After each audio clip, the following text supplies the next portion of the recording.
এবার চোখ রাখছে পশ্চিমবঙ্গের দিকে, কারণ মালদার জেলা পরিষদে হঠাৎই বীভৎস অগ্নিকাণ্ড। ইঞ্জিনিয়ারিং সেকশনে গুরুত্বপূর্ণ নথি পুড়ে যাওয়ার আশঙ্কায় আশঙ্কিত। দুর্নীতি ঢাকতে এই চক্রান্তের অভিযোগ আনলো এবার বিজেপি। ইঞ্জিনিয়ারিং সেকশন খুবই গুরুত্বপূর্ণ মালদা জেলা পরিষদের, আর সেই সেকশনে হঠাৎই অগ্নিকাণ্ড। সঙ্গে সঙ্গে দমকল কর্মীদের খবর দেওয়া হলে দমকল কর্মীর ইঞ্জিন ঘটনাস্থলে ছুটে আসে এবং আগুন নিয়ন্ত্রণে আনে। তবে মালদা জেলা পরিষদের এই অগ্নিকাণ্ড নিয়ে কিন্তু রাজনৈতিক চর্চা শুরু হয়ে গেছে।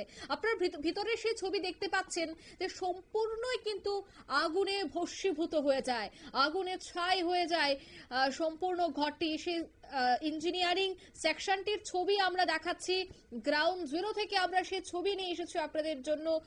তবে এই যে গোটা অগ্নিকাণ্ড, বীভৎস অগ্নিকাণ্ড, সেই অগ্নিকাণ্ডে কিন্তু রাজনৈতিক চর্চা শুরু হয়ে গেছে। বিজেপির বক্তব্য হচ্ছে যে গুরুত্বপূর্ণ নথি পুড়িয়ে দেওয়া এবং দুর্নীতি ঢেকে নেওয়ার জন্য এই অগ্নিকাণ্ডের ঘটনা সংগঠিত করা হয়েছে, পরিকল্পিতভাবে এই অগ্নিকাণ্ডের ঘটনা। অন্যদিকে তৃণমূলের বক্তব্য হচ্ছে যে বিজেপি দুর্নীতি করে, তাই সবসময় দুর্নীতির গন্ধ পায় বিজেপি, তার জন্যই বিজেপির এই মন্তব্য।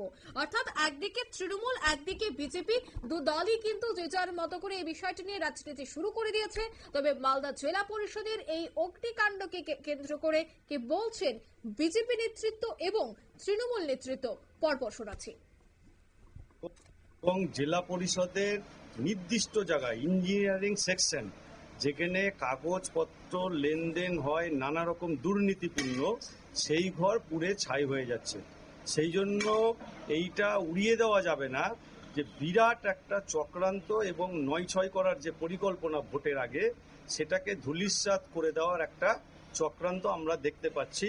এবং প্রচুর কন্ট্রাক্টরদের সঙ্গে কথা বলে জানা গেল যে তারাও, যারা যারা এখানে রাঘব বোয়াল আছেন এবং প্রশাসনের সঙ্গে যুক্ত আছেন, তারা এটা আর যুক্ত হয়ে এরকম একটা দুর্ঘটনা ঘটিয়েছেন বলে তাদেরও মত।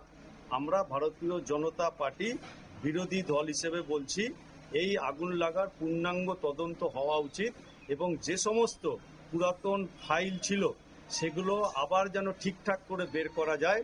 মানুষের টাকা যেভাবে নয়ছয় করা হচ্ছে, সেই টাকা যেন নয়ছয় করা বন্ধ হয়, সেটার আমরা অনুরোধ রাখবো জেলা প্রশাসনের সর্বোচ্চ নেতৃত্বের কাছে। এই যে মালদা জেলা পরিষদের যে সভাধিপতি, তাকে নিয়ে কি বলবেন? দেখুন, মালদা জেলা পরিষদের সভাধিপতি এই কাটমানি এবং সিন্ডিকেটের বাইরে না।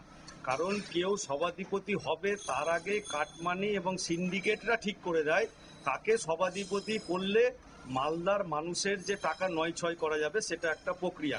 সেই জন্য সেই সমস্ত ব্যক্তিদেরকেও সন্দেহের ঊর্ধ্বে আমরা রাখতে পারছি না। তো এরা তো সবসময় দুর্নীতির গন্ধ পায়, এরাই নিচ থেকে উপর অব্দি দুর্নীতিগ্রস্ত। আর এরা আমাদের উপর সবসময় আঙুল ওঠায়, কেন কি এদের মাথায় কোনো চিন্তা ধারণা নেই, এদের মাথায় শুধু আছে দুর্নীতি বলেই কিন্তু দুর্নীতিগ্রস্ত সবাইকে বলে থাকে। জেলা পরিষদে কীভাবে আগুন লেগেছে এটা তো পরিষ্কার নয়, আর আমরা নিজেরাও জানি না। এবার তদন্তর ব্যাপার আছে, কেন আগুন লেগেছে, কী আছে না আছে, সেটা তো প্রশাসন এখন থেকেই যাচ করছে আর কি। আগে থেকেই জেনে যাচ্ছে কি দুর্নীতি হয়েছে, কোনো রকম কথাবার্তা নেই, কিচ্ছু নেই। আগে জানুক কি হয়েছে না হয়েছে, তারপরে বলবে। এদের মাথায় অ্যাকচুয়ালি কি, এদের মাথায় কিছু নেই, এদের মাথায় নিজে দুর্নীতিগ্রস্ত আছে বলে ওপরকে কিন্তু দোষারোপ করছে। তো এখন খোঁজখবর নিয়েছি, দমকল বাহিনী গিয়েছিল, আগুন নিয়ন্ত্রণে একটা রুমেই আগুন লেগেছিল, এটাও আমি এখনই ফোন করে জানলাম।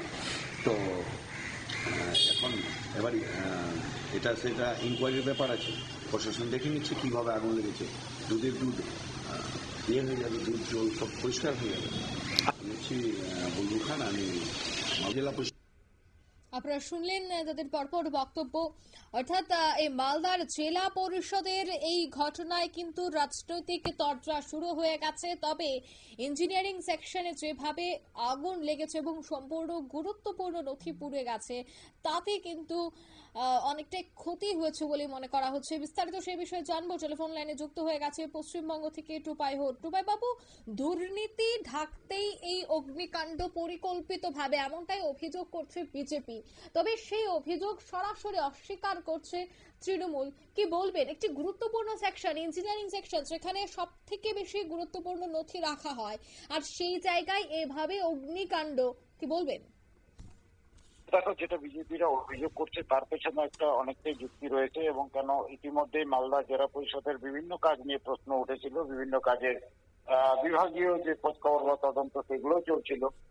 তারই মাঝে যেটা আমরা এখন জানতে পারছি যে যেখানে কি নতুন এসি এয়ার কন্ডিশন মেশিন সেখানে ইনস্টল করা হয়েছিল, এবং আজ সকালে সেখান থেকে আগুন ছড়িয়ে পড়ে বা আগুন বেরোতে থাকে। সব থেকে বড় কথা, যেহেতু সেটা মানে সকালের দিকে হয়েছে, সেই জন্য কিন্তু সেই পরিমাণে আগুন ছড়িয়ে পড়তে পারেনি এবং পুরো ভবনটাকেও গ্রাস করতে পারেনি।